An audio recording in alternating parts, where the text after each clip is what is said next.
நவகிரகங்களை எத்தனை முறை வலம் வர வேண்டும் என்று தெரியுமா? இது ஆர்டர் செய்ய வேண்டும் என்றால் கமெண்ட்ல ஆர்டர் என்று சொல்லவும். இதை பற்றிய டீடைல்ஸ் வேண்டும் என்றால் டீடைல்ஸ் என்று சொல்லவும். முருகன் ப்ராடக்ட்ஸ் வாங்க வேண்டும் என்றால் 6382051534 என்ற நம்பருக்கு வாட்ஸ்அப் மெசேஜ் செய்யவும்.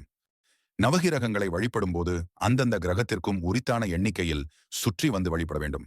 அதாவது முதலில் 9 முறை சுற்றி வணங்கிய பின் அந்த கிரக அனுகிரகத்திற்காக மேலும் விசேஷமாக சுற்றி வந்து வழிபடுதல் வேண்டும்.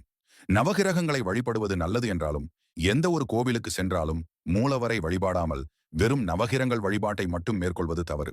நவகிரகங்களின் நாயகனாக விளங்குபவர் சூரியன். நமது இந்து மதத்தின் 6 பிரிவுகளில் ஒன்றான சளரம் என்பது சூரியனையே முழு முதற் கடவுளாக கொண்டாடுகிறது. இரு கரங்களில் தாமரை ஏந்தி வலப்புறம் உஷா, இடப்புறம் பிரதிஷா என 2 மனைவியருடன் 7 குதிரைகள் பூட்டிய ரதத்தில் கம்பீரமாக வலம் வருபவர். எந்த கிரகத்தை எத்தனை முறை வலம் வர வேண்டும் என்பதை பார்க்கலாம்.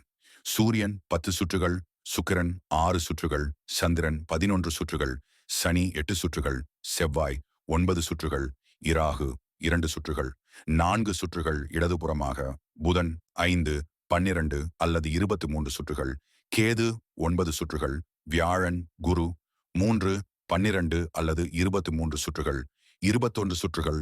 இது போன்ற ஆன்மீக தகவல்கள் பற்றி தெரிந்து கொள்ள நம்ம பொதுநலம் யூடியூப் சேனலை சப்ஸ்கிரைப் பண்ணிட்டு மற்றவங்களுக்கும் ஷேர் செய்யுங்கள்.